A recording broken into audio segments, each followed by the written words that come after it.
جی مولانا فضل الرحمان کی اپنی ایک پارٹی ہے، ان کا حق ہے وہ جس پہ ناراض ہوں، جس کے ساتھ رہیں. وہ ہمارے ساتھ تھے، پی ڈی ایم کے صدر تھے اور میں یہ سمجھتا ہوں کہ کوئی ایسی بات نہیں ہے. ہم ان کے ساتھ گفتگو کرتے رہتے ہیں، آپس میں مذاکرات بھی ہوتے رہتے ہیں.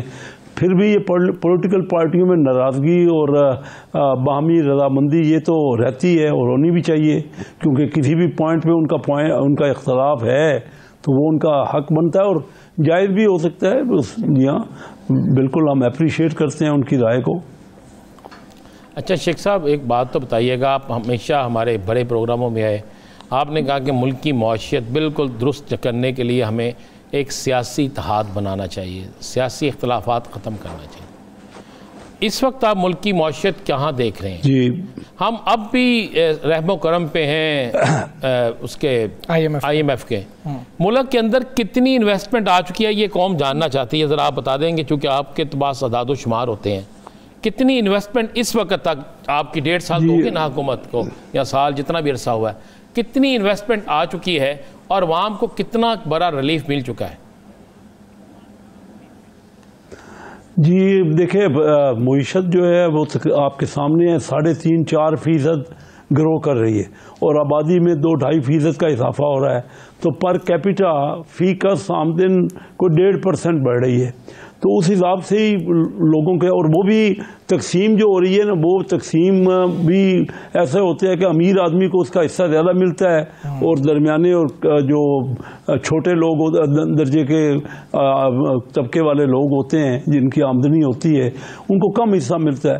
تو یہ تو صورتحال ہے کہ بہت زیادہ امپروومنٹ نہیں ہے، کیونکہ لیکن ہمارا ملک جو ڈیفالٹ ہو رہا تھا وہ ہم آئی ایم ایف تو ہمیں مانتا ہی نہیں، ہمیں پروگرام میں شامل ہی نہیں کرتا تھا نا. جو غلطیاں ہوئیں، $3 ارب دے دیے گئے پی ٹی آئی کے دور میں، رضا باکر صاحب نے دے دیے فری بغیر کسی انٹرسٹ کے 10 سال کے لیے، جب $110 تھا. اچھا یہی پہ شیخ صاحب آپ نے 100 دفعہ یہ بات کی ہے، اور کن لوگوں کو دیے تھے؟ اب تو اب حکومت میں ان کو بے نقاب کریں اور ان کو گرفت میں لائیں. وہ کون لوگ تھے؟ جی وہ بالکل کرنا چاہیے، نہیں کیا جا رہا ابھی تک. میں نے ابھی تک آپ کے پاس بھی نام نہیں ہے، مختار ہے آپ کے پاس بھی نام نہیں ہے؟ نہیں، ہمارے پاس بھی نہیں ہے. اور بات یہ ہے کہ حکومت، یہ اسٹیٹ بینک جو ہے وہ خود مختار ہے ہمارے معاملات میں. حکومت کے پاس کوئی کنٹرول نہیں ہے اس کا. اسٹیٹ بینک کو چاہیے کہ سر ایک بڑی پازیٹیو چیز آج چل رہی ہے کہ آئی ایم ایف کی جو قسط ہمیں جاری ہوئی ہے نا، اس کے بعد زر مبادلہ کے ذخائر $21 ارب ہو گئے ہیں، جو کہ حکومت اپنی کامیابی بھی سمجھتی ہے. سر یہ $21 ارب ہمارے اپنے؟ دیکھیے ہمارا 21 ارب ہمارا اپنا کچھ ہے شیخ صاحب، یہ بھی بتا دیجیے گا ساڈا کچھ ہے. بھائی 135 ارب دے تو باہر دے قرضے لے آئے. یہ $21 ارب ہو گئی ہے تو 135 ارب تک ہی دینا ہے. لیکن ایک قرضہ ہر ملک لے ہوا ہے، دوسرا بھی لے ہوا ہے، باقی ملکوں نے بھی لیا ہوا ہے.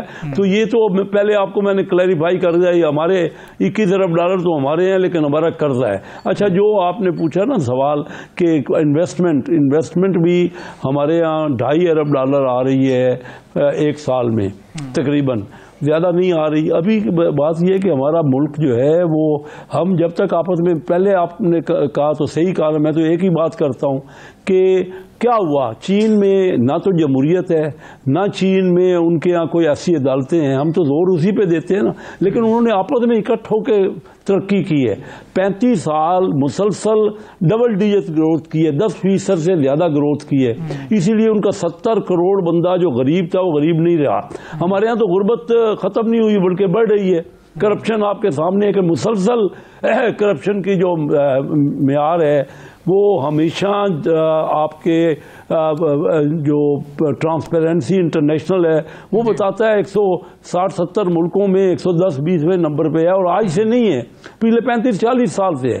تو اب یہ بات یہ ہے کہ ہم آپس میں کیونکہ ہم جھگڑتے ہیں، ہر ایک کا اپنا گروپنگ ہوتی ہے. جو بھی حکومت میں آتا ہے اس کے اپنے بیوروکریٹس بھی انہی کے گروپ کے ہوتے ہیں. تو یہ جھگڑا جب تک جاری رہے گا، پہلے پیپل پارٹی اور مسلم لیگ لڑتی رہی، اب پی ٹی آئی بیٹھ گئی ہے وہاں. وہ بھائی اگر کہیں بھی چارٹر آف اکانومی تو کر لینا.